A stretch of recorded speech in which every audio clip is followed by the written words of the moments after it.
So at this point, pwede ba namin malaman kung sino ang pinipili mo? Mahirap eh. Minsan ko nang dinaya yung sarili ko nang dahil sa pagmamahal. Kaya ayoko nang...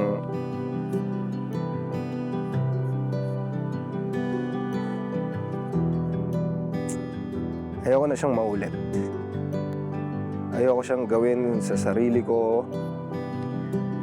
Ayoko siyang gawin sa ibang tao.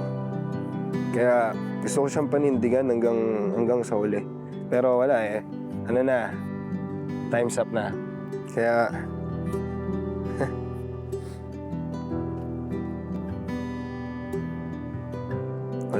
wala akong pinipili talaga sa kanila.